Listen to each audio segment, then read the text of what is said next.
Good evening, everyone. I will call to order the City of Laguna Beach Planning Commission meeting for April 17th, 2024. May I have roll call, please? Commissioner Goldman? Here. Commissioner Whiten? Commissioner Dubin? Here. Chair Pro Tem Kallenberg? Yes. And Chair Sadler? Here. Thank you. Okay. Our first item of business is a public communication. That's a period here at the beginning of the meeting where any member of the public can address the Planning Commission on any item that's not on tonight's agenda, but issues that are under the Planning Commission's general purview. Is there anybody tonight who would like to make any public communication? No. Okay, seeing no one, I will move on to the consent calendar. Our consent calendar consists of the April 3rd, 2024 Planning Commission draft minutes. Is there any public comments regarding the would anybody like to pull that item off the consent calendar? Any commissioners? Would somebody like to make a motion to approve the consent calendar? I move that we approve the consent calendar. Is there a second? Second. Roll call, please. Commissioner Goldman? Yes. Commissioner Whiten? Yes. Commissioner Dubin? Yes. Chair Pro Tem Kallenberg? Yes. And Chair Sadler? Yes. Thank you. Okay, we'll move on to our public hearings. Our first item is item 5.1. This is for the Hotel Laguna and at 425 South Coast Highway. They've made a request for a continuance. And so I will open up the public hearing.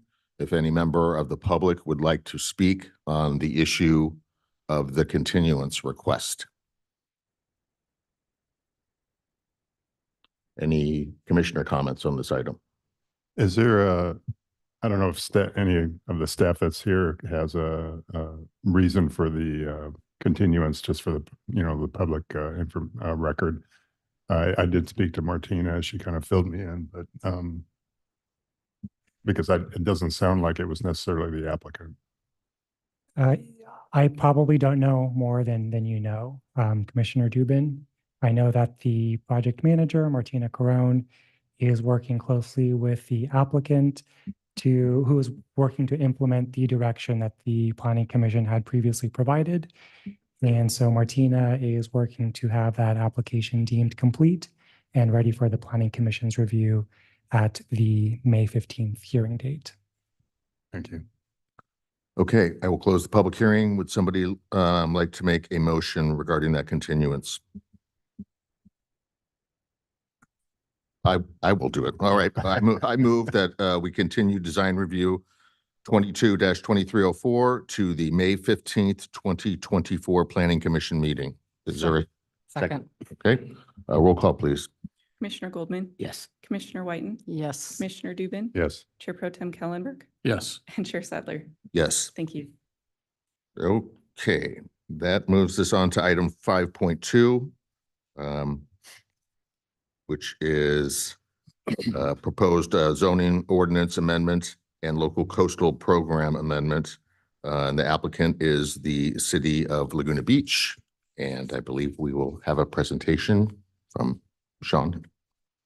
Good evening, Planning Commission. My name is Sean Poschel. I'm the Cultural Arts Manager with the City of Laguna Beach, and I'm joined here by my colleague, Mike McGregor, who is the Arts Program Coordinator, who has been working with the artist live work occupancy permit process, as well as myself. So we're here this evening to request and recommend an amendment or a modification to the current code.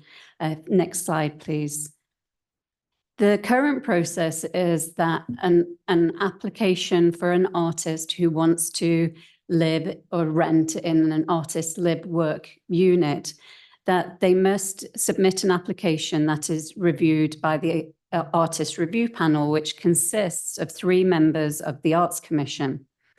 They review the application and make the decision to provide the occupancy permit, which the Cultural Arts Department provides the applicant. Next slide, please.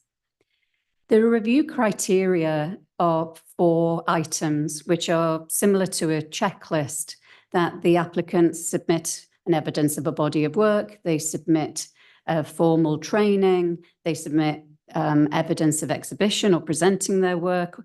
And they only need to provide 3, but they can also provide letters of recommendation. For instance, if they don't have formal training, they can submit letters of recommendation. So the review panel just reviews this checklist. So the review panel has to meet in this forum with a publicly noticed meeting just to verify that this checklist has been followed. The meetings are usually 3 minutes with 1 application coming in at a time, but staff is required to publicly notice the meeting, try and coordinate with the Arts Commission. So if we could go to the next slide. So it could take up to 30 days to approve an artist occupancy permit. It's taken a lot less, and the 3 members of the Arts Commission have been accommodating.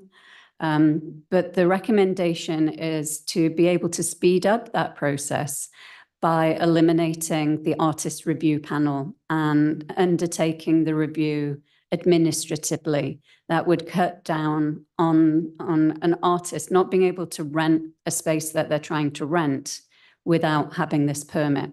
So the recommendation is to eliminate the artist review panel, approve an administrative review, a community director or their designee, which would be the Cultural Arts Department. If the artists satisfy the 3 of the 4 requirements on a checklist, it's not a judgment about anybody's artwork. It's purely the proof that they are an artist.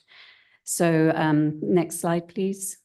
So you have the recommendation in your package to make this modification to the ordinance.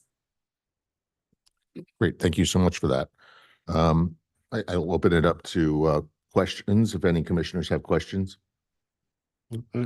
Has anybody ever been denied? They have been denied because they have been unable to provide evidence that they are an artist. And so who makes a judgment call of appropriateness? Nobody does. It's Nobody. not based on whether we think the art is good or bad. That has no part of the process. It's just qualifying per the ordinance, whether they qualify per our guidelines. And so although they submit a body of work, it's just that they have submitted it. And would you consider the guidelines fairly liberal? They're very broad.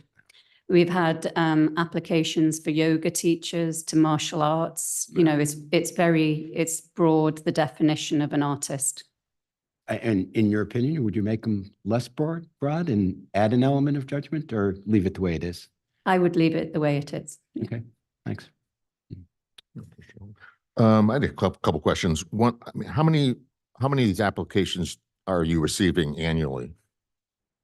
Well, the applications that we've been getting are the majority are for art lofts, where there's 28 units. And so there is a turnover as well. So we are getting applications, but I would imagine we get 20, something about 20 in a year. But hopefully we'll get more and that building will be filled. Okay, and with the current situation, with having this artist review panel of 3 members, has it ever been the case that the final decision, whether or not the application has fulfilled this checklist, has it ever not been unanimous? Not to my recollection. The other part of this is that the majority of the time, the applicant isn't at the meeting because they don't live anywhere close by. Okay. So when we were able to do Zoom meetings, it was easier for the applicants, and some applicants were phoning in from New Zealand or, from Thailand. They're not necessarily even in the room. Okay, so typically it's just, here's the submittal package, you're looking at it, reviewing it, and yep, they've got this, they've got this, they've got this. boom. Staff has verified that they've got this, this, and this, and Mike is very diligent also with reaching out to the applicant if there's something missing and giving them a period to respond with any missing information. So if they don't provide it, then it would be denied. And lastly, this, I don't know if you already mentioned this, that this was reviewed by the Art Commission as a whole, this proposed change, and it was unanimously approved. Very enthusiastically approved. Okay. Any other questions? Yes, and how was council involved in this? Was council involved in this suggested streamlining? There was a city council meeting a couple of weeks ago where they discussed artist live work, and they formed a land trust. And it was brought up at that time by the public because the recommendation suggested eliminating the artist review panel and the process entirely and not having any review. So there were public that were concerned about there not being checks and balances, and council made comments that they would agree with an administrative process to streamline the process. So just so it's clear, this is just a checklist to be sure that this person is qualified to live in a artist live work. There is no authority on our behalf to ask how they're going to use the space, or any of that type of information. Our role is purely to issue the permit, the occupancy permit, based on this criteria. And the artist has to then, if it's needed, go through a CUP process. The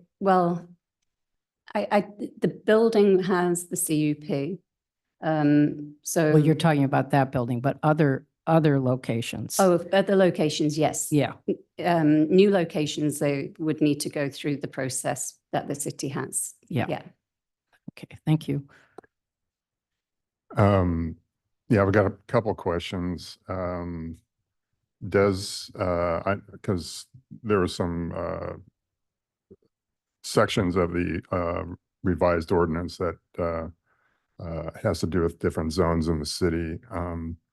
Who would be who would review the allowable uses that are appropriate for various different zones in the city?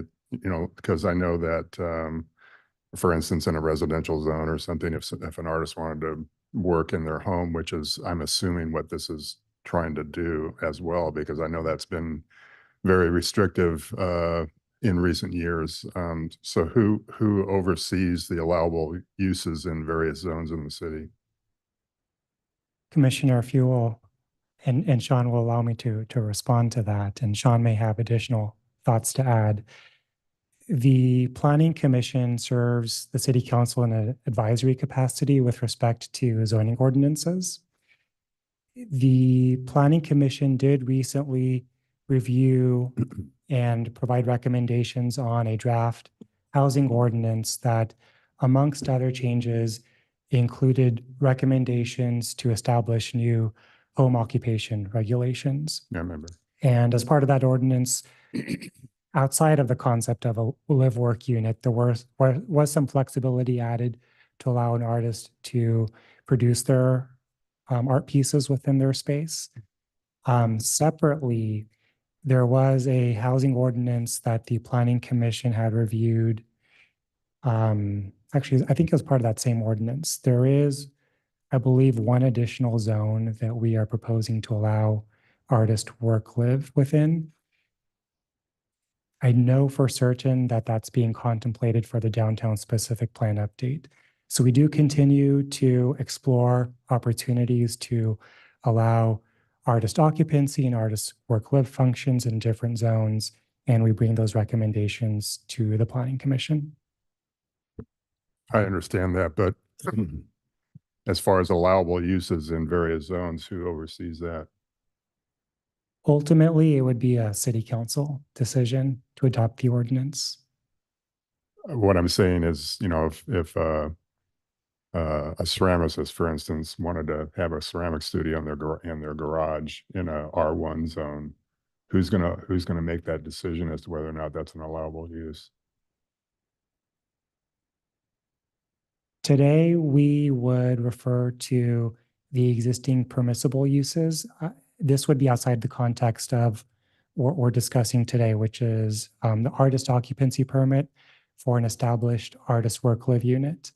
But various zones do allow for home occupations. And as part of our home occupation procedures, we could still allow for certain types of artwork to be produced in the home. We do approve those types of applications from time to time. Seems to come up most frequently with exhibitors at the Sawdust Festival, since there is a Laguna Beach resident requirement. Right. I still don't feel like the question's being answered though. Is like, It would be a planner that would make that make that determination. determination in terms of approving a home occupation permit.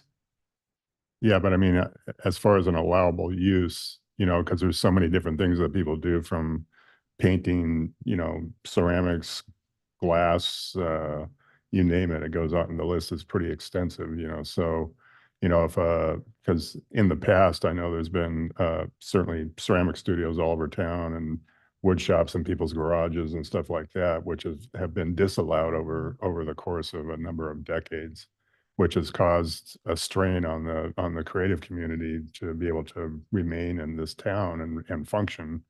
So what I'm trying to find out is, if say a woodworker or a ceramicist or a glass blower or something wanted to have a home occupancy studio, who makes the decision as to whether or not they will be allowed to do that? If we're operating within what's currently allowed, it's typically a planner that's reviewing those applications. So a planner such as yourself would make a determination, say in a R1 or R2 or, C1, whatever the zone is, that allowable use is either would be allowed or not allowed. Wouldn't that be something that should be overseen by somebody who has a deeper understanding of what the need is? It's a great question, Commissioner. Today, we are verifying for compliance with the home occupation regulations. We're not looking to verify the credentials of the artist. Perhaps that's why today it's planning staff that reviews and processes those applications.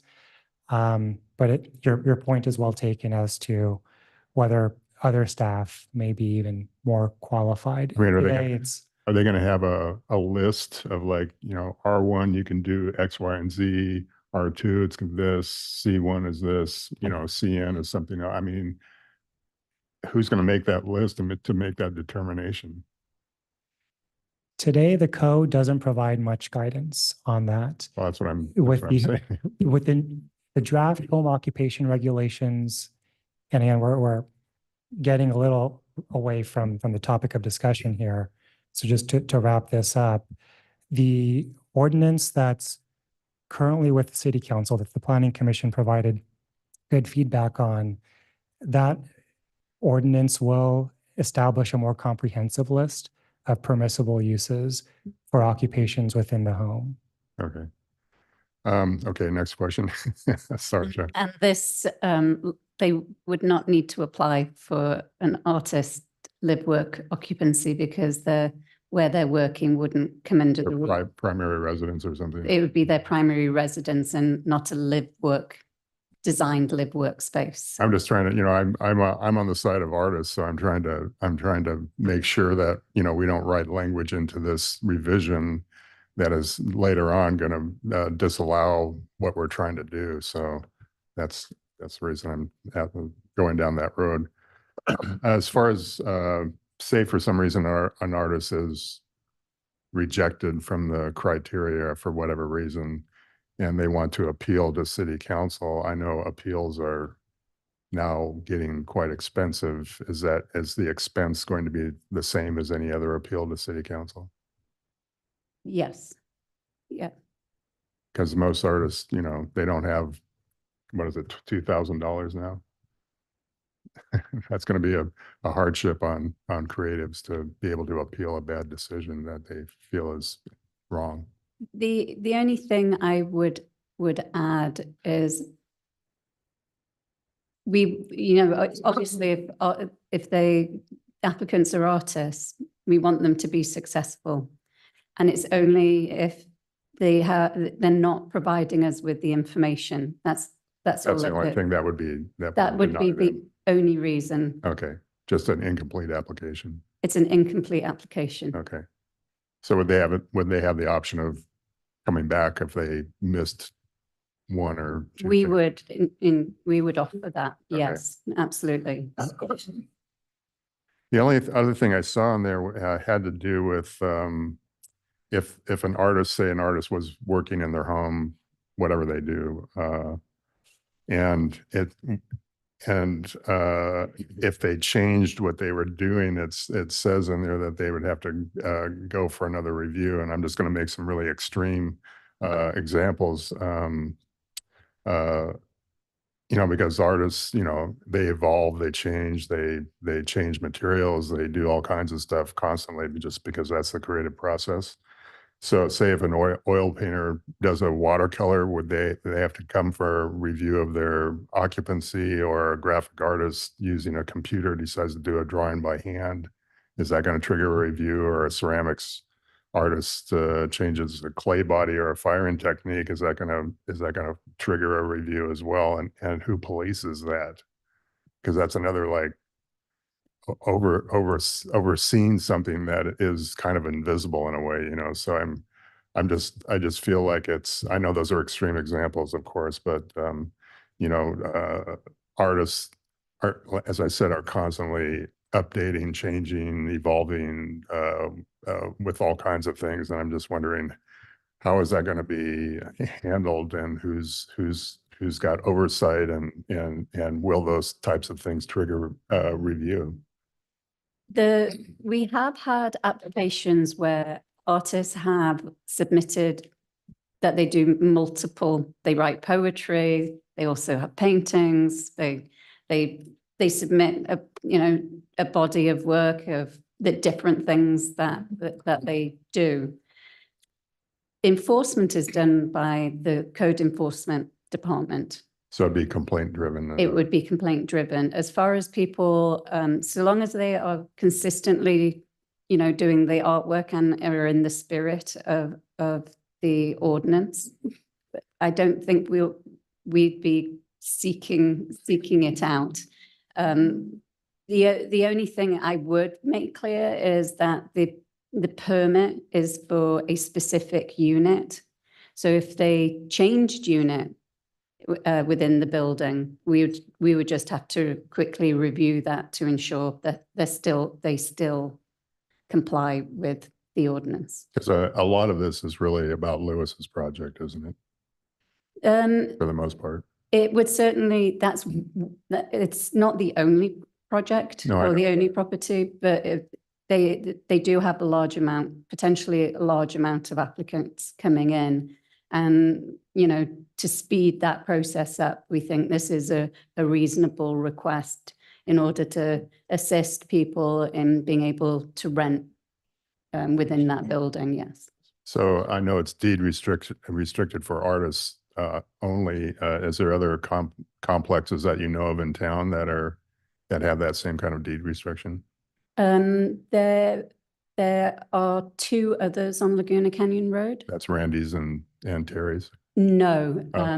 there's the 200,000 and I don't know the property, but it has the sculpture of the cow outside. Oh, yeah. Yeah. Of course, the sheds. The sheds, Yeah, yes. okay. So they have been complying with the ordinance as Right, well. okay. I have some comments, but that's for later. Thanks for indulging me. Okay, any other? Okay.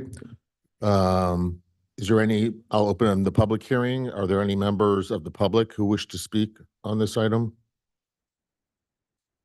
Seeing none, I'll close the public hearing and go to commissioner comments. Anybody in particular want to start? Commissioner Goldman? To the question that we're being asked, do we support and approve this procedural amendment? I support it. Yeah, I would agree. It's coming from, you all, that you think this is a better process. It's more streamlined. It's less expensive and takes less time. So sounds like a good move. So I'm supportive. Go. Likewise, it's a more efficient way of getting to the same end. And it saves a lot of time in terms of the staff time, the staff preparation time, the preparation of reports, takes up oxygen in our meetings, et cetera, and the Arts Commission meeting. So I support it. Commissioner Dubin. I mean, I support it as well, of course, but I'm all for streamlining everything in this town, considering how long it takes to do stuff here. My only comment on it and is in reference to either the community development director or yourself, of course, who would be in charge of review and oversight of this. And I feel like, first of all, the community development director, whoever that turns out to be, should not be the one involved in making judgments on anything that has to do with the creative community. Personal opinion. And I feel like, and I don't know how you feel, and this is not anything to do with you, but I kind of feel like because of the potential of conflicts of interest or personal biases, perhaps, that the review person should be a third-party arts professional that's not connected to the city. How do you feel about that? I'll reopen the public hearing. Oh, sorry.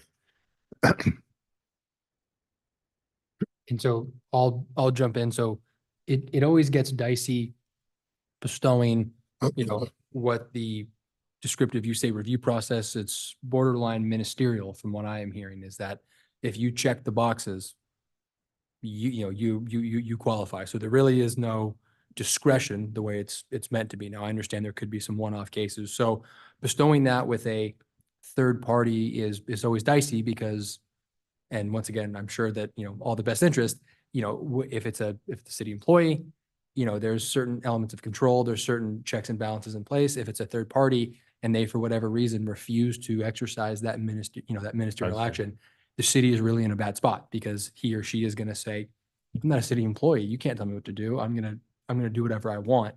Now, once again, I guess a city employee could similarly do that, but from a legal perspective, we would feel a lot more comfortable having a formal city employee exercise that. They can always be removed. They can always be replaced. The city manager can always step in. Whereas if it's an independent third party, there's usually processes. We'd have to go through the process of removing that person, putting someone else in, et cetera. So it's your position that you don't see any potential conflicts of interest there? I'm just asking the question. Sorry, Sean. Right. So, I mean, the point of any ordinance like this is to be as clear and straightforward as possible. In the history of kind of, local government, sure, I'm sure that there's some city official or employee may, put their fingers on the scale in a way that you kind of go, hey, I wouldn't have done that. But that's kind of I don't want to say the nature of the business, but that's impossible to guard against. And no, it would be my advice not to. I don't believe we vitiate that problem by bestowing a third party to do it. And I think that third party just creates more legal issues for the city because, they're independent third party. Uncontrollable. Yep. Okay. Thank you. Thanks, Sean. Oh, by the way, I support it. Yep. Okay. I'll close the public hearing, even though there was no need for them. Anyhow, yeah, at initial reading, I'm like, why is this being changed? Is this some sort of power grab? And it's not. It's it's been stated. It's not.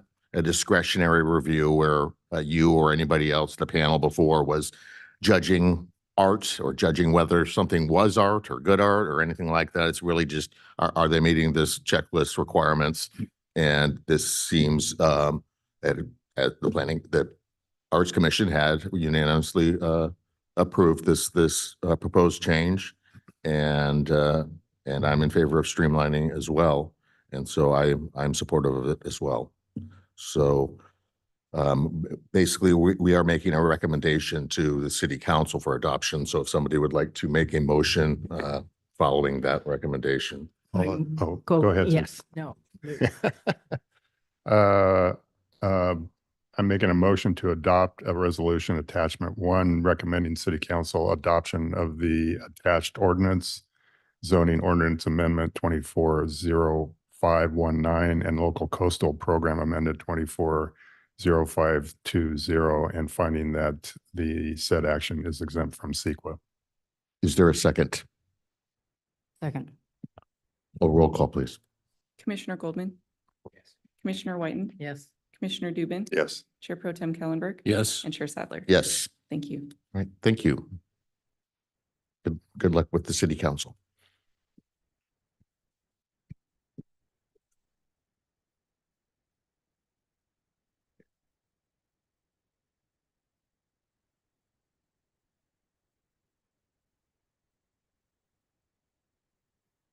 All right, we are moving on to other business, and this is item 6.1, and this is regarding the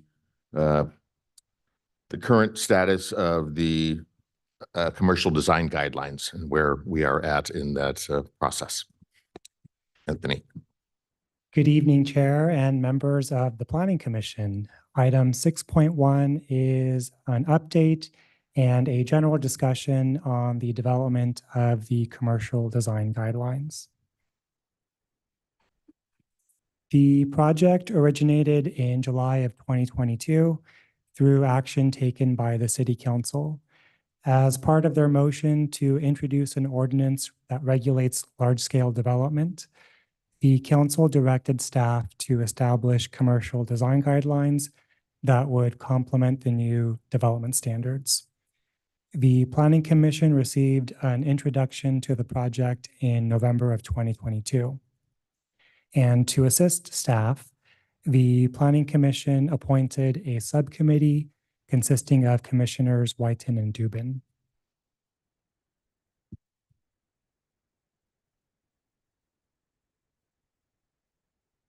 We have reached a point in the life cycle of the project where the general approach and framework are now starting to come into focus. And before we take the next step to start crafting each design guideline, we wanted to pause at this early milestone and invite early Planning Commission feedback before we proceed. So for today's discussion, staff has provided an outline of the guideline document that will be produced, as well as the mission statement and introduction, an early draft and mock-up of the parking guideline, and excerpts from 2 sets of guidelines used by the cities of San Jose and San Francisco that were particularly influential to the approach being considered for Laguna Beach.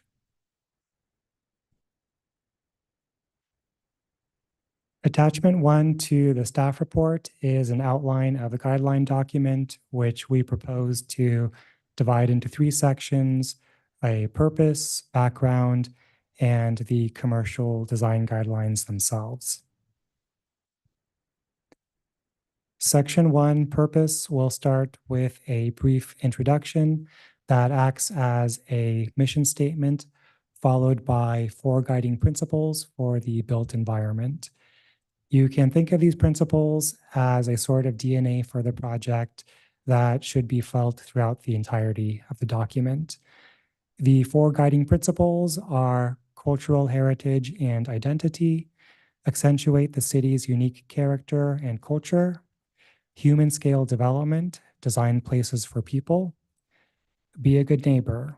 Good architecture cannot reach its full potential without contextual sensitivity, and prosperity, enhance the local economy. Section 1 will also describe how and when the guidelines will apply to commercial projects. Essentially, they would apply to the commercial zones fronting Coast Highway and Glenary Street outside of the downtown specific plan area, and only to non-residential and mixed-use projects.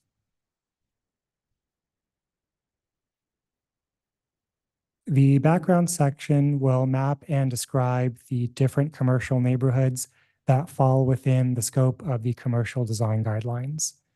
The intent here will be to highlight both positive attributes within the neighborhoods and areas that future projects can improve upon, so that applicants do not simply design to what exists within their immediate surroundings, which may not always be consistent with the city's vision for the future.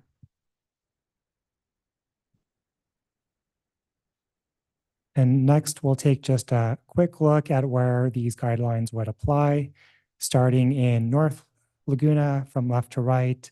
That's on Crescent Bay. Those salmon-colored properties are commercially zoned that would fall within this scope, extending down to, in the middle, Pavilion and Boat Canyon Shopping Center. And then to the right in the fuchsia, that's generally Gallery Row. And from there, we enter into the downtown where the guidelines would not apply.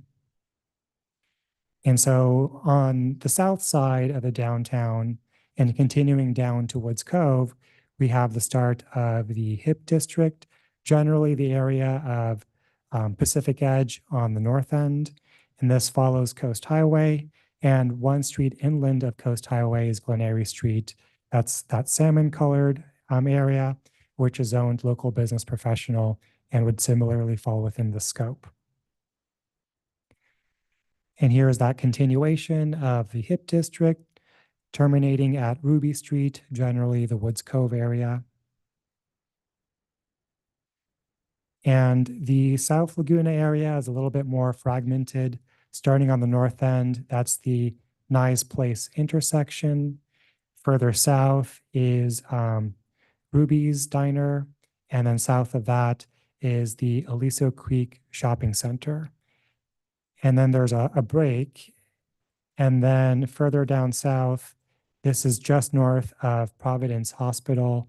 We have a collection of a few streets fronting Coast Highway that are also commercially zoned in the pink here. And 2 blocks on the south end of the city's boundary. This is generally abutting the Three Arch Bay community.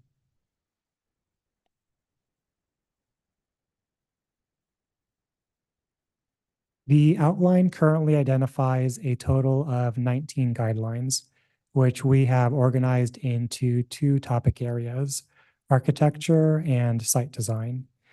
Each guideline will state the city's design goal, followed by a range of means that an applicant can employ to achieve compliance.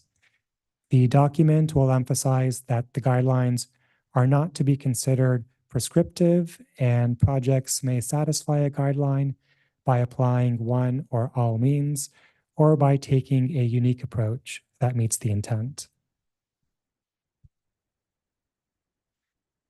For this introductory presentation, staff provided with staff report materials, an early review draft of what the parking guideline may potentially look like. This mock-up follows the general format that we are considering using for the final document as well. And so we welcome any feedback on both content and format. And with that, I'd like to close out the presentation with a few final thoughts. Philosophically, staff and the subcommittee are aiming for a sweet spot between providing a clear vision of what the commercial neighborhoods need to aspire to, while also creating space within the guidelines for architects to design with their own unique voice. As was discussed in the staff report, we hope that the final work product can match the utility of the residential design manual, which is an invaluable tool that the design review board uses, as well as city staff and applicants. and that's primarily intended for use with single-family projects. Today, to approve a design review application, the Planning Commission needs to find that a project satisfies 16 design review criteria. And because these criteria are only brief statements in the zoning code, the commercial design guidelines would provide a more well-rounded understanding of those criteria. And once more, thank you again to the subcommittee for working closely with city staff on this project. For this evening, this is just an introductory presentation to this item. So staff is recommending that the commission receive this presentation and progress report, and your comments and direction will be incorporated into the draft guideline document that will be reviewed by the Planning Commission at a future hearing. Staff also recommends that its action tonight be found exempt from CEQA. That will conclude the staff presentation, and I am available for questions. Thank you. Thank you, Anthony, for that presentation. Any questions of staff at this point? Don't mean to put you on the spot, but I mean, do you have any comment, kind of the direction you gave and, just add a little color? Or do you want to do that during your final comments? Either way. I don't really want to comment too much at this point, but just there are some questions I've had to Anthony. I think what's important here is to understand we're not reviewing content. It's more direction. And are these, for example, the 19 criteria that seem kind of like the right criteria? We'll have a chance to review that at the next meeting when Anthony comes forward with, we flush out, more details. But I think in understanding it, one of the things I came to realize was this is to be our version of the design review guidelines. So it would make it more of a checklist kind of situation and less broad and subjective and I think pretty confusing.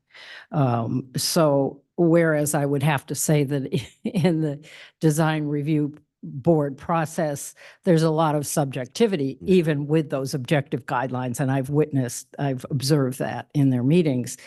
I think the intent here is to create something that's more objective or easier to objectify, I guess.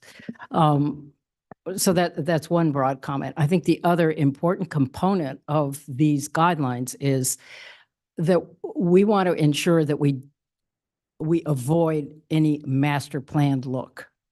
And so the intention here is to create guidelines that allows for us to continue to have eclectic architecture here, not eclectic to the point of chaos, which is what you find, say, in Tokyo, but eclectic, which is we don't really have that many great buildings, but all put together, we have a nice character, nice scale.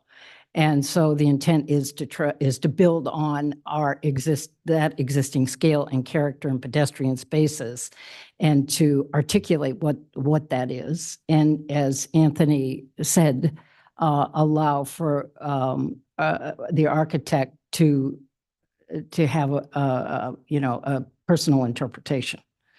So it's intended on one hand to allow flexibility, and yet on the other hand, to make it clear, what the guidelines are, both for the applicant and for the Planning Commission.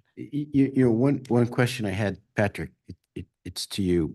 What's the enforceability of guidelines, particularly with flexibility and some element of subjectivity? So I mean, once again, it would probably depend on the final version of that, but sure, many jurisdictions have these types of design guidelines, and you're right, sometimes it's in the eye of the beholder, and in my opinion, they're typically enforceable as long as the decision is not arbitrary and capricious. So as long as you're relying upon something in the record other than, I don't like you very much, therefore I'm going to find something like that. Well, Yeah. it's a good example. If 3 or 5 of us said, don't like it. Now, once again, if it was, don't like it, if I am lucky enough to still be up here, I would say, probably Give need more more, reason. we probably need more than that. You know, one of the 16 or 17 design guidelines, which one are you having problems with? And as long as you lay something out like that, hey, if you would have modified this a little bit, I would have been able to find that, make that finding, then they're, typically enforceable. And now, once again, anyone can sue us for anything, but, you guys would not be all alone in implementing types of design guidelines as long as it's done in a, rational. The famous one is, I don't like that shade of blue, Correct, right. Now, which has happened in the residential, design. Well, in Sure. this meeting, in this submission. I think it was right. And 10. so once again, and I don't have the exact text of the design guidelines. If it was just that, you would likely be pressed by myself or who's ever sitting to my left to say, hey, we're going to need a bit more than that because we can't just rely upon Vice Chair Kellenberg doesn't like that shade of blue. So the other couple of things that we've talked about are form-based planning and zoning. And that may come forward with the next series of updates. To briefly respond to that, Commissioner Whiten, this project is independent and separate from the comprehensive code update. There's been some discussion at the city council level as to how the code may be updated. At this point, no decisions has been reached, but there's been a lot of feedback provided. Okay, and that might be something that I would imagine support. What exactly is form-based? Well, I don't, you give the correct definition, I'll give. At a very high level, it's designing to the form rather than things like land use and density.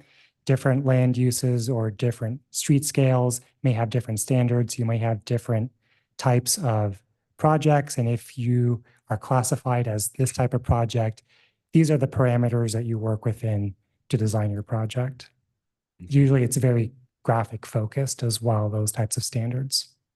I think the other piece here is sustainability as a guiding principle, and how do we incorporate that into all of this? Because that's now becoming a much bigger issue everywhere, and certainly in this city. Yep. So I'm just glad that we are finally bifurcating these commercial design guidelines from residential, because I know a lot of commercial projects in the past have been forced to subjugate themselves to the residential guidelines in some cases, and it's a different beast altogether. And I'm glad that we as a commission, as well as future commissions, will have something more concrete to apply to commercial projects versus having to try to decipher residential guidelines. Anthony, could you speak a little, you made a comment in your presentation about the two examples, San Jose and San Francisco. Could you discuss how those two examples are influencing our format? Absolutely. There are some similarities as well as differences between the two. They are both also very comprehensive. And so just to set some expectations, because this is a staff-led project and based on staff resources that are available to work on the Laguna Beach project, they won't be as detailed at this time. Now, they can always evolve in the future, but we provide those examples because there are ideas in both of those documents that for now are being integrated into this Laguna Beach project to some extent. The San Jose model is a little bit more prescriptive of the two, I would say, in that they are at times discussing very objective standards in terms of, say, measurements. This Laguna Beach project is intended to complement our objective standards in our zoning ordinance, and so it will not include objective standards at this time. San Francisco is similar, but again, not so prescriptive. San Francisco also has a heavier emphasis on laying out ranges of means, is the term of art that's used by which an applicant might satisfy a criteria or guideline. What's interesting about the San Francisco example is that in the way it's laid out, they intersperse aspirational photos tied along with quotes, sometimes from individuals of the city's history. In other cases, these are just well-known individuals globally, like German author Goethe and others, notable architects that may not have local ties. So the San Francisco model, I would say, is probably more comparable to what we're intending to do here, but both are very strong documents. They're very clear, and I would imagine they're very good tools for their respective decision makers. And this example here of a guideline is the parking guideline. And are you intending to have more photographs and to treat the graphics in a little less of a traditional manner, or are we going to keep this kind of format? Are we trying to approve something like this, or are you saying, because when I look at San Francisco, you know, the pages are very different graphically. Are we, you know, if we like that direction, is that implementable given the staff, the constraints? It's potentially implementable. At this time, we are just collecting feedback. I don't know that we have staff available today that would be able to do something as sophisticated as either of the two examples, but that may not be, it may be a small additional cost to have someone assist with graphic and layout. So that may be something that could be done. And then schedule. Could you address the schedule to what process are we going to go through, and when would it go to council potentially? At this time, I don't have a schedule to share, but what I will say is that there are other advanced planning projects that have greater priority than this one. Now, we didn't want to let this project just to continue to lie dormant, and we felt that based on recent meetings between city staff and the subcommittee, that we were in a pretty good place to make a final push to have this introductory presentation and have some preliminary materials available. And we felt that this would be a productive time to get some feedback, just a general hip check with the Planning Commission to see if we're generally heading in the right direction. But I don't expect that this project will be returning to the Planning Commission very soon. Thank you.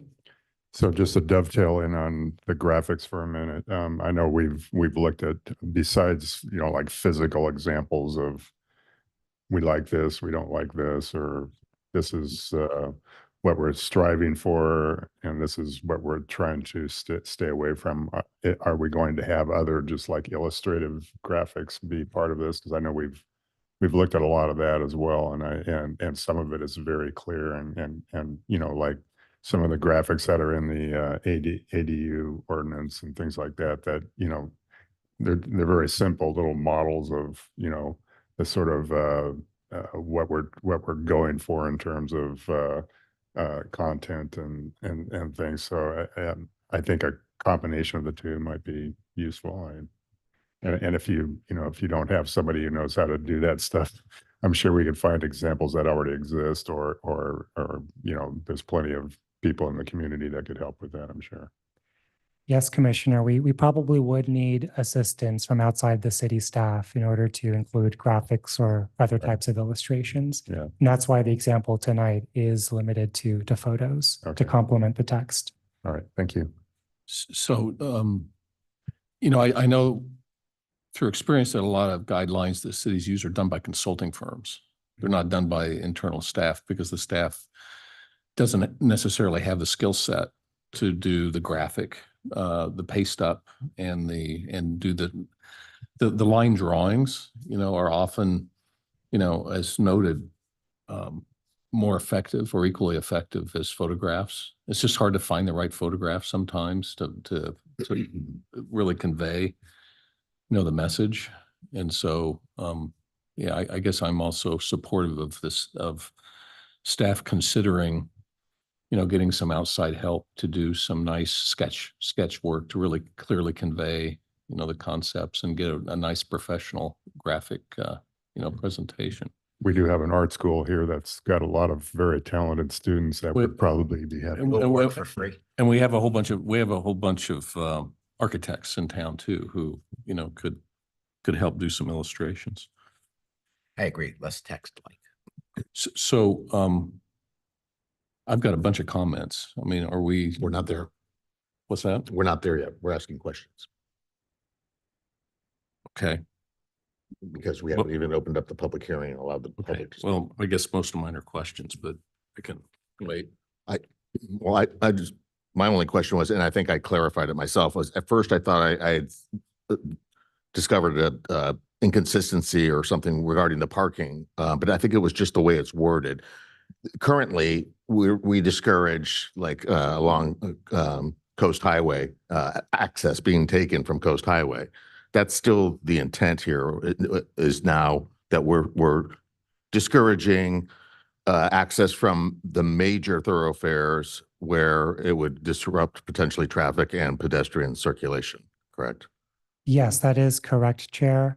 Today, the city's, I believe it's the land use element, includes a policy that discourages new access from Coast Highway. Okay, it's just the way that this was worded in the first attachment under parking. It just says, while designing within the site constraints, priority shall be given to minimizing the visibility of parking infrastructure and parking access for the most primary street abutting the property and carrying the highest pedestrian volumes. When I first read that, I didn't realize that it was intending to say minimizing both of those things, minimizing both the visibility of it and minimizing the parking access being taken from the primary street, but that is the intent. So anyway, I answered my own question. Any other questions at this point? I'll open the public hearing if there are any members of the public who wish to speak on this item. Really would have been nice to get a little bit of public feedback. but Anyhow, okay, I will close the public hearing and we can go to comments or questions if you would like to do them. Would you like to start, Go ahead. Mr. Kellenberg? Sure, I have some questions. And one of them, I mean, just starting off, I've dealt with a lot of design guidelines. I mean, it's part of what I do. And I've never seen one that had prosperity, as a guiding sort of principle. And I'm not saying we shouldn't. And I know that often we make comments on what we think the economic viability is of something. But I do kind of have I think it's worth discussing or thinking about is part of the design guidelines to address economic viability of submissions and, and projects. That caught my attention. Yeah, well, if we could, actually, Anthony, if you want to respond to that, but also I've been thinking about that as well. But and I thought that was odd as well, a little bit. But then I remember, I was trying to think of any kind of example where we kind of had stepped into that. And the one I was remembering was the village fair area Yeah, at I remember that. Carmelitas. And I think it might have even been you, Commissioner Kellenberg. And I think my concern has been shown to be a valid concern. Right, but the concern was about signage and about Visibility and access. and all that, access yeah. and all the rest of it to allow, Yeah. prosperity for those other businesses. And that was exactly So- that was why I was thinking maybe it's okay. Yeah, But I just want to point out that, I've probably looked at 30 guideline and worked on another dozen, and I've never had that in there. So We're very progressive here. we are, yeah. And I just don't want us to overstep, because there's only one of us that's probably really an expert on economics of a particular product type. Mhm. And, so I just don't want us to think that we, overstep our expertise. Absolutely, and that's great feedback, Vice Chair Kellenberg. The intent with that principle, which we could certainly replace or simply remove, was to tie in good design to successful projects. But in your decision-making process, we do try to make clear, to your point, that economics do not tie into the required findings and it's not a basis for your decision-making. But I think as you put meat on the bones here, it'll be interesting to see how you handle that one. But I think there are examples, and one of them I'll raise that I thought, and I guess it's a little bit hard to comment because the meat isn't on the bones yet, right? So I guess my comments are more suggestions of when the meat does go on the bones, what's included. And one thing that does relate to prosperity and economic viability is retail continuity, shop front continuity. And I think it's something that has come up a couple of times. I didn't really sense that it was addressed here specifically. So I suggest that it is, as you get in, because I think retail continuity is, key to prosperity, and the economic viability. I do have a question. Now, this doesn't include the downtown specific plan. And what is the relationship between the guideline? Because you're going to put a lot of work in this, and we're going to take positions on what constitutes good design of commercial land use. And then the downtown specific plan has a completely different set of guidelines, I guess, right? Yes, that is correct. So today, the downtown specific plan is supplemented with they're called the urban design guidelines. And so they function similarly to the document that we are now putting together for other parts of the city's commercial areas. So today, if the Planning Commission were to review a design review application and that project happens to fall within the boundaries of that specific plan, you would be making findings that that project was consistent with and satisfied the urban design guidelines. Yeah, so I guess my point is I think I would suggest at some point that the two be consideration being given that there be consistency between the two documents and not have one set of guidelines in one part of town, a different set especially if they're kind of similar product in a similar, setting. And I'm not sure how you do that, but it seems like a good idea. I thought under pedestrian orientation that I think there should be greater clarity in the language there. I thought the term soft edges is a little ambivalent, and I know as you go and add more detail to these, you'll define it further. But I thought that particular one needed a little bit greater, definition. In terms of building diversity in subsection 3, I think we're trying to allow a little bit more building height in certain circumstances, especially if it provides opportunities for mixed use and housing. And it seems to me that the building height should be addressed in terms of the context of a particular project. Like if we had a project where it made sense to go a little bit taller because maybe it's affordable housing or something, the building heights in adjacent buildings should be taken into consideration to create more comfort in the community that taller buildings aren't going to be, overly objectionable. Could I just say something, Steve? The council, we've discussed creating here, and it's gone to the council level to discuss having a 3D model built for the downtown area that would allow staff to quickly create alternatives to test things, the kind of situation that Commissioner Kellenberg is talking about. Where would you want the height if you were to allow additional height? What would the impact be of that height on the neighbors on the street, the sunshade, all the component pieces? So that, I don't know where that is in the list, the wish list, but I know it's been supported at the council level. Good, thank you. I think under authenticity, I'm a little, this is really hard to do what you're trying to do, which your goal is to create flexibility and creativity and individual kind of solution sets and articulate, but at the same time provide guidelines that are clear and somewhat objective. And I think Susan pointed out that her bias is to making them more objective and less sort of fuzzy and subjective. And I just want to make this statement that I agree with that, because I think working with design architects and builders, they kind of want you to tell them what you want them to do.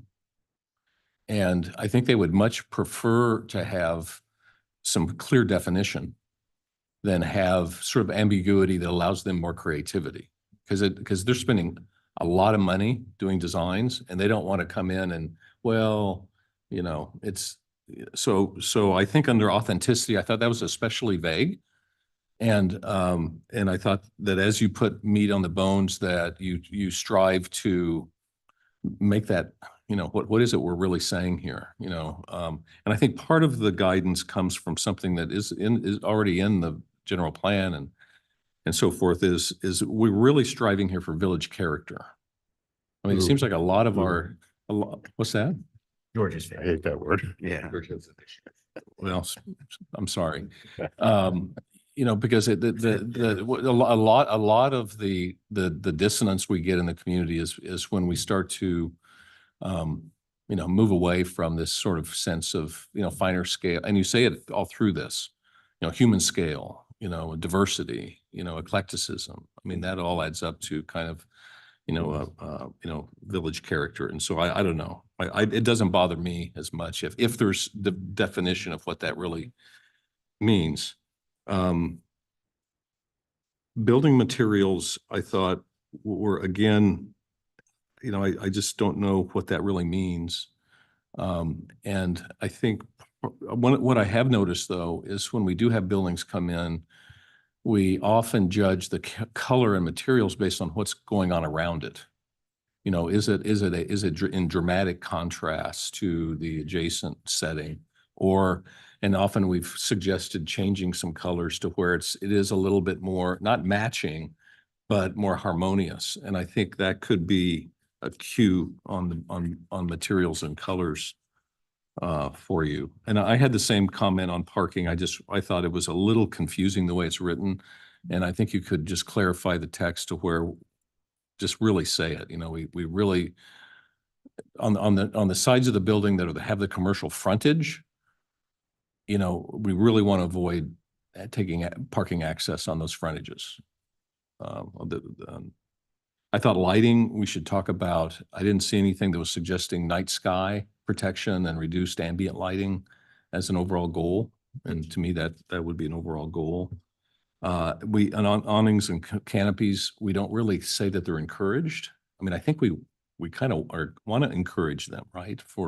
Creates human scale and protection from the elements. And so I think we could take a more positive, on windows and doors, to me, the folk, and I think we kind of expressed this when we were talking about the hotel, and that is the ground floor is where the action's at. The ground floor where people are walking by, that's where we want higher quality windows, you know, more detail in the window style and character. So a ground floor, you know, focus. On roofs, I thought the roof, you know, variation, you know, again, trying to maintain as much of this sort of finer grained village character as possible, that larger buildings. And one of the things you said, that one of the original directions from the city council was to address large buildings. And this isn't quite doing that yet. I know we have other criteria that we address large buildings and certain lengths and so forth, but it seems like we should, you know, again, to create comfort, you know, in the community, because you know, addressing you know, scale of buildings without breaking horizontal, and this actually relates to massing as well. Breaking massing from a vertical and both horizontal standpoint and variation in roof are all ways of taking larger buildings and kind of breaking them down. So those are my comments on sort of what you've written. I have another list of things that I don't think were in here. I mentioned retail continuity being addressed. I think public art doesn't seem to be addressed yet. Maybe it's just addressed elsewhere sufficiently. Addressing the scale of buildings in terms of building mass. Landscape. To me, there should be another section on landscape. That seems that was kind of left out, right? Or unless that's covered someplace else. And then my last comment is this, that it should be as clear and definitive as possible. I mean, because they're guidelines, there's the room to vary, right? There's room to be flexible in terms of how, we respond to them. But the actual text should be fairly clear and straightforward so architects know what we really want them to do.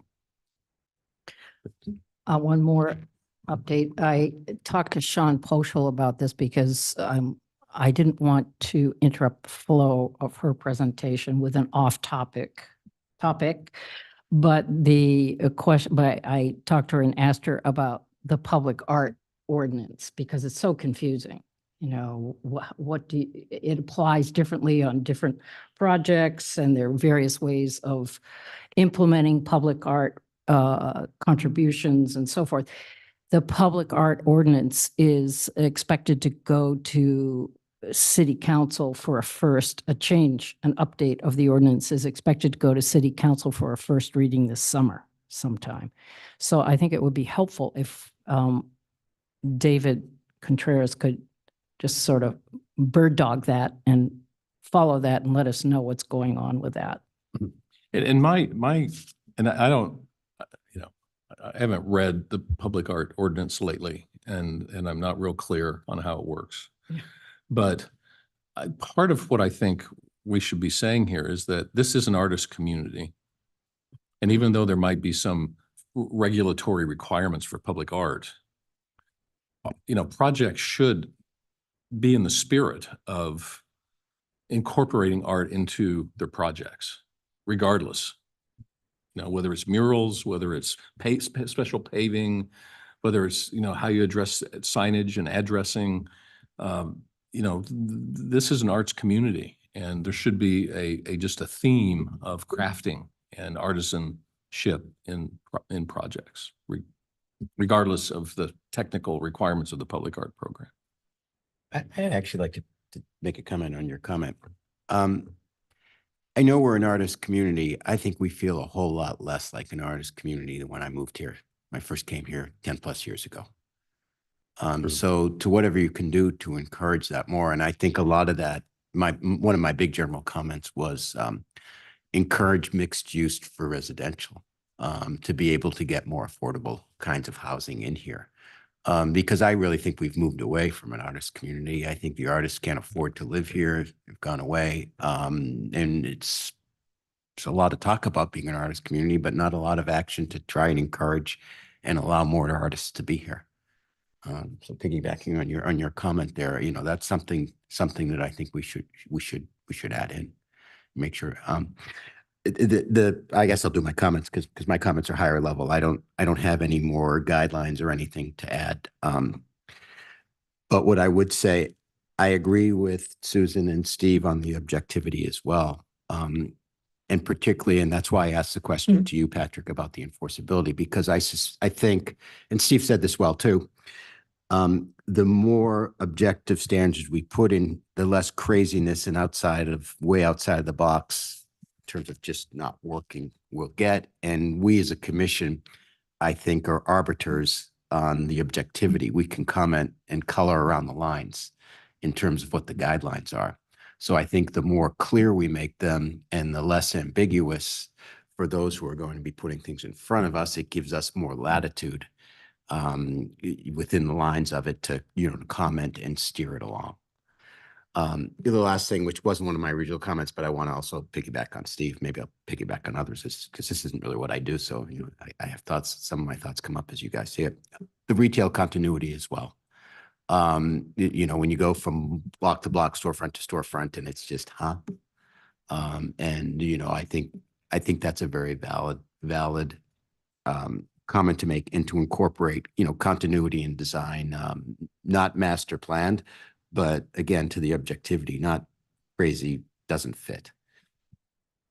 So Yeah. just a question, clarification question. With the new zoning ordinance regarding the 15,000 square foot lot mergers, for example, will these commercial guidelines would apply to those projects as well? Or will there be separate design guidelines for those that include not just the breaking up of the massing and the stepping of the building fronts and so forth, but will these architectural guidelines apply to those projects? It's a great question, Commissioner. They probably would not, even if they were mixed use. If they were to meet eligibility for the lot merger incentives, those are generally, at least mostly, affordable housing projects. State law would require that we impose objective standards only in those cases generally. And therefore, these guidelines would not apply. If there were a mixed-use commercial and residential project, the commercial guidelines would not apply at the street level? So the state has a definition for what I think the term is housing development project within this context of the state code. I believe the ratio of, and Pat may want to correct me if I'm mistaken, I believe the ratio of residential to commercial has to be at least 2/3 residential in order to qualify. So if infill development in the future is mainly kept at a 2-story level, which I think in most cases would be correct, accurate, then the city probably can apply these commercial design guidelines to those projects. The intent is to apply the guidelines to both non-residential and mixed-use projects, which could include some residential component.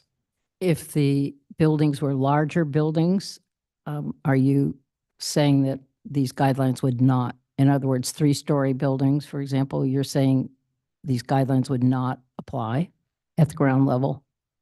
If 2/3 of the floor area was residential, potentially they would not.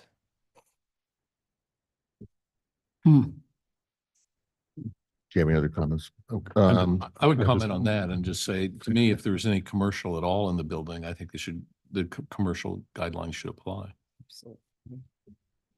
I just wanted to circle back really quickly to the prosperity section. I'm wondering if something that makes, I don't know if this makes any sense or not, but just to say, good design equates to functionality for success. In other words, if it's a mixed use complex that, I'll use the car wash as an example of, having to have the elevated street fronting to have to step up to the retail spaces, it doesn't equate to a real successful project, I don't think. Although, it's interesting about that project, George. So that what they're doing is actually follows. Mike, sorry. That one's still, It follows guidelines, or a project like that follows the guidelines and would be a good looking project, but it would just be so expensive to build that couldn't possibly be economic, but that's really not for us to comment on. Yeah, I know that we're just trying to, when we talk about, pedestrian orientation and all, functionality of retail, which is, a challenge regardless of Yeah. how great the building is. Yeah. If you, it's, and the little hotel project that we looked at, I mean, it was elevated above the street level, which, had 10 or 12 steps to even get into the place, it inhibits, the good functionality for something to be as successful as possible. So, just Right. a comment basically. So and out of that prosperity section, I mean, where did that, did you guys on the subcommittee like suggest that I or don't think so. drive that, or where did that come from? May have been my bright idea or not so bright idea, depending on your point of view.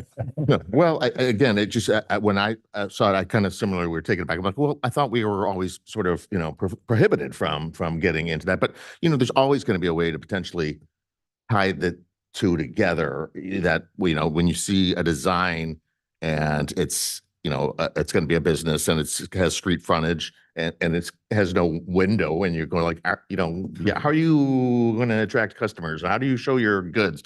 You know, that kind of thing. And ultimately it's about the prosperity of the business, but you're saying it in a different sort of way. I think I'll you just could, I think you could say it in through a good design, you know, versus, you know, Right. talking about, you know, prosperity of the business. But the problem, good design is a very unobjective term. Oh, I know it's subjective Yeah. for sure. I mean, it relates more to just, you know, the function of getting into a business, Yeah. basically. I think the prosperity can be, But by the way, sorry, just finishing up, excuse me, but that's a very objective comment, functionality. That you can define whether something works. It doesn't have a window, it doesn't have steps, you know, it's facing the wrong way. That's fairly objective. Yeah. Sorry. I was just going to say that I think the prosperity, if you elevate it up high enough, it works fine. You know, it's like we want the downtown and we want these commercial areas to be prosperous. And everything here helps contribute to that prosperity. Yeah, that's part of the mission statement. Yeah. Yeah, rather than a principle. You just don't want an applicant to misread that in such a way where they come back and they say, you're not giving me what I want. You're preventing me from being prosperous. You know, I need this. You're making it too It- expensive. I can't No, cross it. no, I think it's actually the opposite. There is a project which, you know, I'm not gonna name in a public forum where the buyer is materially overpaying and is going to do a very nice renovation. There's no way they make money. And so, you know, when we look at prosperity, I'm not going to sit and say, wow, you're nuts, because it's going to be great for the city, what they're doing. Prosperity is a very complicated, it's a very complicated thing, because you don't want to discourage somebody from overbuilding if it's additive to the town. Right. So I might, my comments too, because I'm not sure if you guys as the subcommittee want to go last, but more high level overview, such as Commissioner Goldman did. I want to thank Anthony. I want to thank the subcommittee for spending the time that you guys have gotten to get us to this point. I think we're on the right track. You know, other than that, I'm just trying to think really what else to add. I think we're on the good track here. And other than that, you know, maybe this prosperity issue, I think I tend to agree a little bit more with Anthony and just trying to find that sweet spot of because we're never going to be able to set objective standards to the point where, you know, here's the objective standards, you know, put your design into your AI box here and boom, out pops your project that met all these objective criteria. And it's perfect and nobody can say anything bad about it, you know? So that's never going to happen. There's always going to be some subjectivity, no matter how hard you try otherwise. And I think it's being a little bit vague and fuzzy in some cases allows, you know, for flexibility, which is one of the goals. By allowing flexibility, we're going to get some diversity and in some of the applications to maintain what we have, which is, you know, as the staff report pointed out, you know, Laguna was not a master plan community, and we are the way we are because of that. And we're not ever going to be master planned. So, you know, we have to keep this diversity of styles of architecture and sizes of structures and everything else. But I agree with the form, you know, the general format of this. Other than I also agree with some of the comments about you know, looking at what other cities have done in terms of the presentation and the graphics and everything else. So those are my comments. And please, commissioners, if you have anything additional regarding, you were more involved than we were in this. I already made my comments about at the front end, I think, as a way of introduction to what we've been talking about as a committee with the staff. But I think your point is well taken that we really, as part of the mission statement can be flushed out to be, I think, have more meat on it than it currently has. Because there does need to be the right balance between objectivity on one hand, clear guidelines on the other, and then a recognition of the character piece of the city, which has got some building blocks that are widely recognized: the scale, the walking scale, the eclectic architecture, et cetera. But beyond that, I guess what I think is very enticing about the San Francisco guidelines is the aspirational aspect of those guidelines. They're extremely high level thinking. And I'd love to see high level thinking here because this is a very sophisticated place. Laguna Beach is a very sophisticated place. It's easy to misstep. We can make missteps, and missteps have been made, and we can think about whole blocks along Coast Highway that were missteps, that were the right attention wasn't being paid. But we can learn from those projects. And I just think also the other broader commitments that the city is making toward housing, not just because of the state, but also because of the prosperity issue, which is put them downtown. We need housing downtown. And that's one of Jane Jacobs' big things.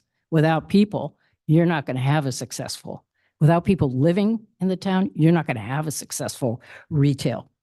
And so those principles are aspirational, but they can also become part of the mission statement. It's almost like creating the future here in this old part of the town without trying to be futuristic. I mean, these are not new ideas. These are just solid urban design ideas. They're proven and there's nothing to be afraid of. So, let's do it. Commissioner Dubin. I'm not good at ad-libbing, so I wrote this down, so just bear with me. As you stated, Chair, we're not a planned community. Varying architectural design and style can make for a more interesting streetscape. New commercial development is always going to look different next to a building that was designed and built decades ago. Let's remember that those buildings look different when they were built in the 40s, 50s, and 60s compared to what came before. We have to make sure not to build into the commercial design guidelines too many restrictions on different architectural styles. Different architectural styles can in fact enhance not only pedestrian enjoyment, but can also create an interesting visual impact to the community while still respecting scale and history. What was good design from the past may be very dated today, relating to, we're not trying to emulate what happened years ago. In all cases, the goal is to create guidelines that will enhance our community without pigeonholing us with one specific architectural style. Laguna is a very different city than those around us. The creation of these commercial design guidelines will help keep it that way well into the future by baking in specific goals and objectives while at the same time allowing creative solutions without overbearing restrictions. That's my comment. Well said. All right. Any additional comments from anyone? Thank you. Hopefully we've given some useful feedback. Yes, that was very helpful, Chair and Commissioners. So thank you. Okay, this item requires no additional action on our part at this point. So we will move on to committee, commissioner, and staff reports. Anything from staff tonight? There are no staff reports, Chair. Okay. Anything from other? Yeah, I have a question, Anthony, and my guess, and my guess is, you may not know the answer. Do you know if next week or next meeting is a big agenda? You know if there's anything notable on the agenda? I do not happen to know, Chair. Our next meeting, The first. First to me. I'm not anticipating that it would be a heavy meeting. We probably will have Public Works here for an item. But between now and then, we may add Okay. additional projects. The reason I'm taking the meeting remote from New York, so I was just curious. And I will not be here on the second meeting next month, the 15th. Oh, That'll the be Hotel Laguna. Is that your third strike? No. The chairman's obligation to reporting to council. I think good. I reached out to David in regards to the hotel down by the Jewish Center. Curious as to what was going on there, and you guys all saw that, so he answered my question because I wasn't sure what was happening, and they're just doing interior work currently, and they are going to do some exterior renovation at some point. Oh, so I haven't noticed. So they're actually doing work in the building?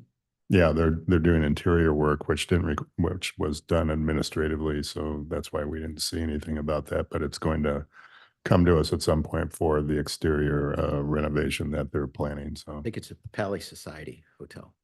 I'm They not have sure a who. bunch around LA. Yeah. Kind of hip. I had a short item that I'm really kind of going to solicit any kind of feedback from fellow commissioners or from staff. I was requested within the last couple of days to meet with representatives of the Laguna Food Pantry out in the canyon. Susan Thomas, who's the board chair, and Ann Bellier. They don't have any upcoming business before us. They didn't want to talk about anything like that. What they did want to talk about is just a general feeling of not being coordinated with or consulted about the projects around them that are affecting them, particularly the Pacific Marine Mammal Center that's undergoing, a major renovation there, which has required them to create temporary tanks and enclosures for the seal and sea lions and shift some of that closer to where the food pantry is, to the point where, the impact from the odors and other things from that right next to the food pantry is creating some issues that they're apparently going to have to be doing some major Edison work that's going to require Edison to pretty much tear up their driveway, which you're using for access to get in there for people utilizing the food pantry. And they just, I guess in general, are feeling a little, disrespected. They're a tenant of the city. That's city-owned property. They do pay rent. And so they were just asking me about any suggestions that I had about who they could reach out to or what they could do to get, feel like they were being coordinated with better. And I just suggested that, we're going through a period of transition here at the city. We have a new city manager. And we're going to be having a new director of community development at some point. So I suggested that, that for sure that they should try to set up a meeting and meet with the new city manager. And that they should try to meet perhaps with Mayor Kemp. And other than that, I really didn't have any good suggestions. They asked me, well, do you know who's the city employee that deals with city tenants? And I said, I have no idea. I don't know if there's actually a person that's specifically appointed to deal with those issues or not. So anyway, I just wanted to let you know, had that meeting, that was kind of the extent of the meeting and the extent of my discussion. And so, I'm kind of putting everybody on the spot, but if anybody has think about it. And then maybe by the time of our next meeting, if either staff has any information or any other commissioners have any ideas of what could be done. It's been difficult. I understood I explained to them, as far as I was concerned, the Pacific Marine Mammal Center went through the appropriate channels. They, you know, had, you know, a major application, went through the process. We reviewed it. We approved it. It was going to be, you know, a very expensive project. They apparently have raised the funds to make it all happen and are in the process of doing it now. So, you know, what could, you know, they were concerned about the schedule for completion about the whole project too. And I said, you know, I'm guessing don't- what happened is, I mean, they were within 300 feet. The landowner was noticed, which would be the city. But the tenant, I think when a landowner is noticed on a project, that doesn't necessarily mean the tenant that's utilizing the property gets noticed. I think you know, you're right about the approval process, but at the time they were in negotiations with, you know, the Dana Point, that center down there, oh, that's right.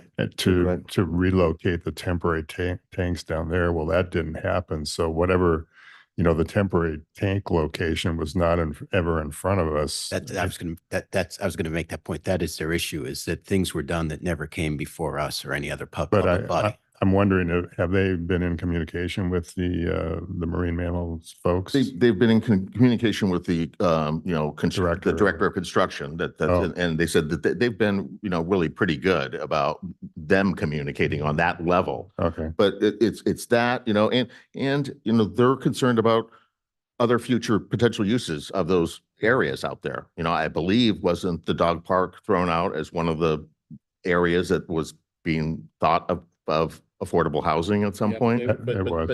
But they were met with, and all of those ideas were reviewed with them, and that their input was taken and incorporated into the studies that were done in a manner that actually improved the function of the food pantry and got to a point that they really supported the idea.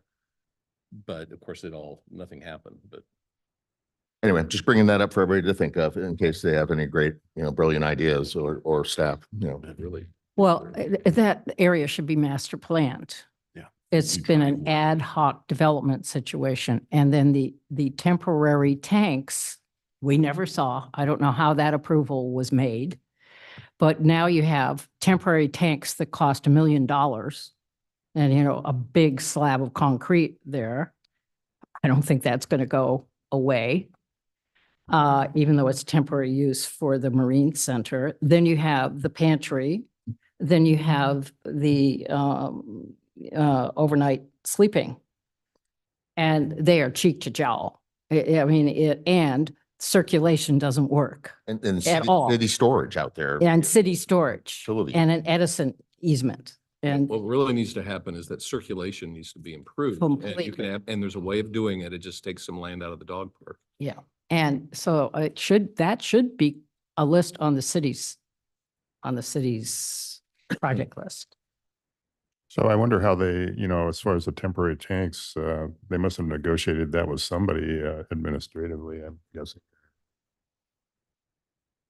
Okay, so I'll of course defer, Chair, we're kind of getting a little bit far afield of, you know, I understand you can inquire, but you know. I move that- Discussions on what type of, you know, future project component should entail and stuff like that, but I don't want to cut you off, Commissioner Dubin, so No. I'm not sure, I can't speak intelligently on the matter of the temporary tanks. Okay. And just to provide a brief comment on the matter before we move on to the next Planning Commission report. I believe a temporary use permit was issued. Now, it sounds like part of the issue is just the nature of construction activity being disruptive. That's at least part of the issue. I was going to offer up opening up the proper lines of communication. Sometimes that's all it takes to resolve some of these issues. Sounds like that's already occurring. So perhaps there's little that the city can offer in this particular situation. Okay. And they, as I suggested, they can bring up these higher level ideas and discussions about the overall future uses and potential uses and discuss that with, you know, the city manager. So that was it. That was it for any report or anything I had. Did anybody else have anything else? All right. Somebody like to Oh, make? yeah, just a item of interest. The Tibetan monks are out at the Sawdust and they're doing a mandala.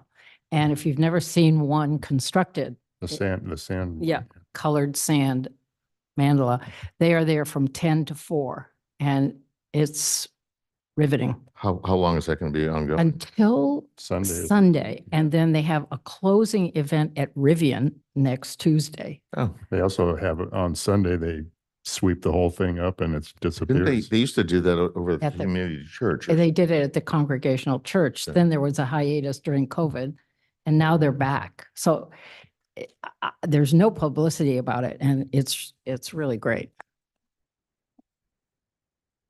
Yeah, well, and if anybody hasn't been to one of the events down at the Rivian Theaters, I should suggest doing it. It's really, it's turned out to be a pretty good, community venue, so.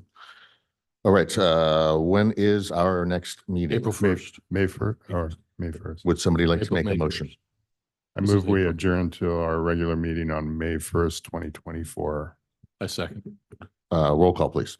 Commissioner Goldman, Yes. Commissioner Whiten, Yes. Commissioner Dubin. Yes. Chair Pro Tem Kellenberg, Yes. and Chair Sadler. Yes. Thank you. We are adjourned. Thank you.